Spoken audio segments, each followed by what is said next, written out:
Coucou les amis, je viens à vous pour mon bilan des 21 jours. J'ai attendu à peu près une semaine pour avoir un petit peu un recul sur mon expérience. Parce que oui, je crois pouvoir dire que les 21 jours m'ont fait du bien. M'ont permis d'amener de l'apaisement et surtout m'ont permis de ne pas sombrer dans un état dépressif plus profond. Croyez-moi qu'au bout d'une semaine, je me suis demandé pourquoi je m'imposais ça. Vraiment, je me suis dit, mais pourquoi je fais ça? Pourquoi je m'impose ça? Enfin, c'était vraiment... j'avais tellement pas envie, mais vraiment tellement pas envie. Et finalement, ce qui m'a fait tenir, eh ben, c'est vous. Parce que, comme je m'étais exposée sur les réseaux pour vous présenter, pour vous proposer ce défi aussi pour vous, eh ben, je me suis dit, je peux pas lâcher, je peux pas les lâcher. Puis je peux pas me lâcher moi-même en premier.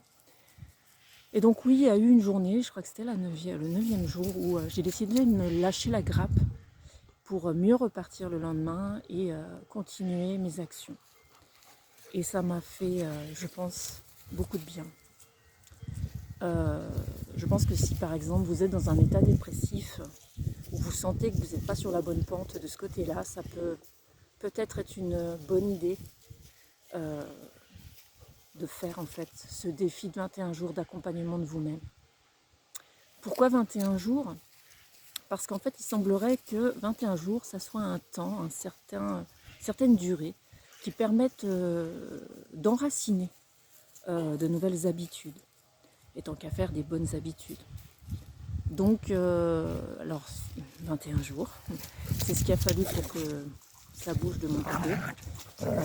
Au bout d'une semaine, j'avais envie de tout lâcher. Donc, autant dire que mon mental, il m'a donné du fil à retordre. Excusez-moi, c'était mon chien qui faisait l'imbécile. Donc voilà. Les amis, quand on vit quelque chose de compliqué, comme le décès d'un enfant, comme la maladie, en tant que malade ou en tant qu'accompagnant, quand on vit un gros burn-out avec une perte de sens, quand on vit un état dépressif duquel on a un peu du mal à sortir, c'est vraiment essentiel de se remettre au centre du jeu pour pouvoir justement s'apporter ce qu'on a besoin intérieurement et se mettre quelque part des coups de pompe dans le cul quand il faut pour pouvoir avancer. Parce que l'essentiel, c'est toujours d'avancer, même quand on ne sait pas où on va. Et je crois que quand on vit des épreuves de vie, c'est déjà assez dur comme ça, c'est déjà assez compliqué de vivre ça. Et on a le droit d'être bien, on a le droit d'être heureux, on a le droit de vivre notre vie et pas rester en mode survie. C'est ça qu'il faut faire très attention, me semble-t-il, quand on perd un enfant en particulier. C'est que survivre à son enfant, c'est quelque chose de pas logique. Et on peut avoir tendance à s'empêcher de vivre notre vie. Parce que celle de notre enfant, c'est fini là. Et donc, j'ai vraiment à cœur de vous dire de prendre soin de vous, de prendre soin de votre chemin de vie. Et même si aujourd'hui vous ne savez pas trop où vous allez, bah vous arrêtez pas. Continuez d'avancer, lâchez-vous la grappe quand il faut.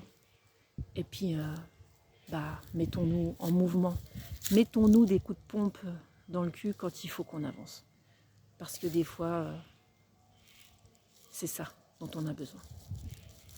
Donc voilà les amis, voilà ce que j'avais envie de vous partager aujourd'hui. Je vous souhaite une jolie soirée. Là, je vais en profiter pour vous montrer un petit peu le paysage que j'ai.